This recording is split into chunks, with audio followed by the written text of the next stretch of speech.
VTV-grupper er i dag gået nede i byen, og fordi vi har hørt noget om, at der sker noget spændende hernede, der er blandt andet en forening, som hedder, det hedder Bredband. Det hedder Helsingør Bridgeklub. Og hvad er du her i egenskab af? Jeg er formand for Helsingør Bridgeklub, og jeg har været det efter en årrække. Og det er en forening eller en klub med 48 medlemmer. Og vores store fælles interesse er selvfølgelig bridge. Hvad er det bridge som sådan? Og bridge er et kortspil, som alle lærer, men som så kan være svært at mestre. Det er et kortspil, som hvis man kan tælle til 40, som Susie har fortalt mig, vores udviklingsleder, og til 30, som er de kort, man har på hånden, og 40 det på enkelte, så kan man godt spille bridge. Min baggrund for at lære bridge, det var, at jeg flyttede op også i Nordjylland, i landsby, og der bliver man nærmest født til kortspil i hænderne. Og da jeg kom til København for at læse, der hed jeg en mormor i Snækkersten, der var bioøkonomispiller, og han fortalte mig allerede som 18 år, at hun skulle gå fra vest til vest, fordi det var det bedste af det, du skal se. Jamen det er for det første, det er sjovt. Man hører, i sæsonen er det de samme på 40, så kan der komme nogle forfald, komme nogle substitutter. Men man lærer de her 48 vældig godt at kende på et godt og ondt. Temperamentet kan være til sådan gå lidt over, når man spiller bridge. Og det er sådan noget, man kan lære at acceptere hos hinanden. Det kan jo være, at der er nogen, der også synes, det vil være sjovt at komme og lære at spille bridge.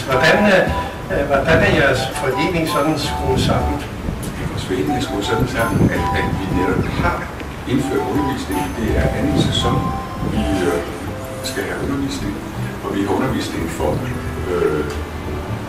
nybegyndere, og vi har undervisning for lidt øvede, og så har vi undervisning for øvede, og det er to forskellige lærere, der hører det her undervisningsforløb.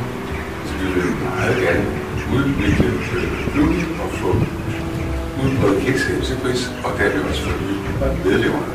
Og den der kontakt til jer, den får man blandt andet at slå op sammen på nettet. Ja, vi har selvfølgelig en hjemmeside under Dansk Bridgeforbund. Man kan slå op under Dansk Bridgeforbund, og så det kan gå på Google, og så kan man gå ind på Dansk Bridgeforbunds hjemmeside, og der er så vejviser til alle de forskellige klubber i Danmark. Jeg tror, det er 100 klubber, registrerede klubber, og 23.000 medlemmer af Dansk Bridgeforbund. Og så kommer man ned til jeres møder, og hvor er det så henne? Det er nede på Havnet, hvor vi spiller fast. Jeg ved, at vi nu lige når vi har snakket her udenfor, går ind og ser lidt om, hvad der sker derinde, men det er jo meget spændende også for os at vide, hvad koster det, og sådan noget som det der at deltage. Det koster 800 kroner at være medlem for en sæson. En stor del af de penge går så videre til Danmarks Bridgeforbund, hvor man bliver registreret, får point, man kan se resultatet af aftenens resultater, når man kommer hjem. Og de 800 kroner, de dækker så, jeg tror det er noget med 32 spilleaftener. Er der så sådan noget, når man kommer frem til mødeaften, der koster det noget så? Det koster 5 kroner for kaffe af Hilton, og 10 kroner for et glas vin. Så. Jeg hører, at der er noget under opsejling her, som vi er interesseret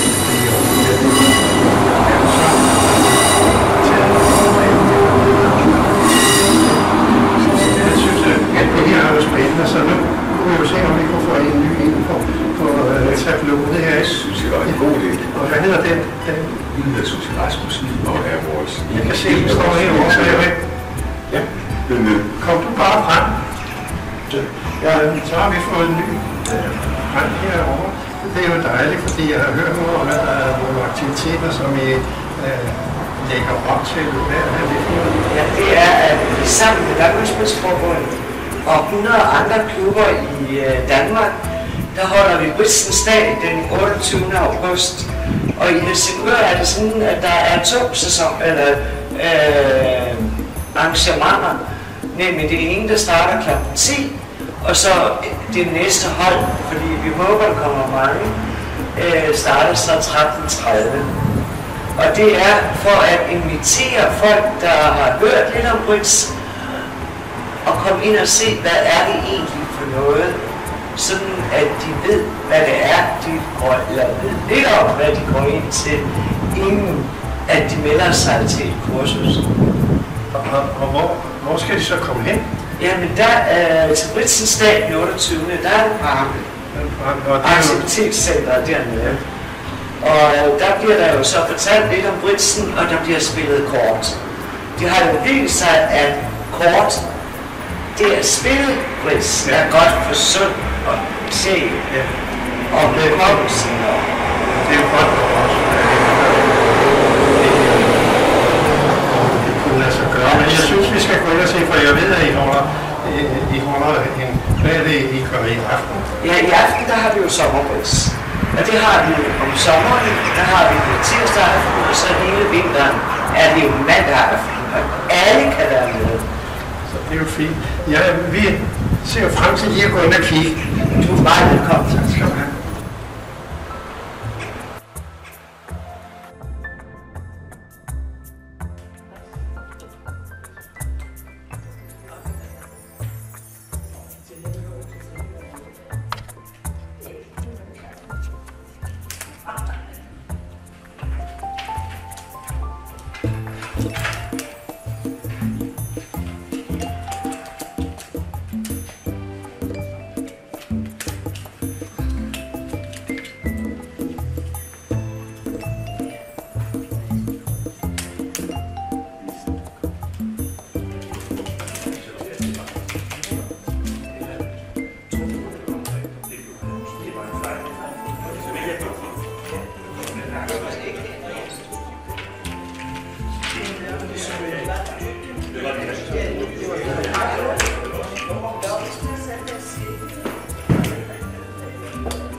Se, nu ser jeg ned på sådan når vi nu kigger ned på et bord, ikke?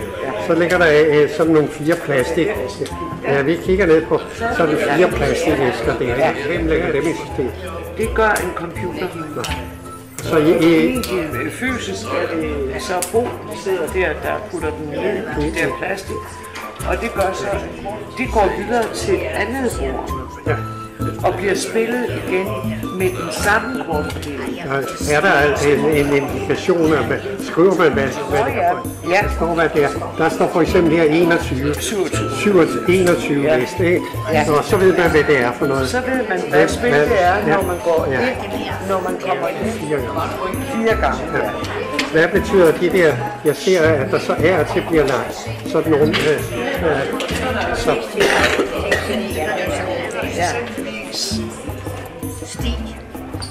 Ja. Man melder 1 klør, så siger man, at jeg har nogle point, og jeg tror, at i hvert fald vi kan få 7 stik. Altså, når der er nogen byder, så bliver der lagt sådan en hel masse kort op. Ja, det er sådan, at når man så, efter man har meldt, så har man fundet ud af, hvem der bliver spillefører. Så den, der er spillefører, bestemmer over 26 kort. Ja, det er jo smart. Og så når man er færdig, så har vi set, hvem der har vundet. Og så er det på computeren, så det vil sige, at i løbet af 3 minutter, så har vi resultatet for jer. Fordi det er jo lidt overvældende for en nyere at se, hvad det er. Men altså, man skal ikke være der. Og hvad bliver det? Og lægge sammen til 40. Ja. Bare almindelig plusret. Så kan man lære at spille bridge. Ja, fordi jeg kan jo også høre hernede, man giv modparten så få stik som muligt. Det er jo klart.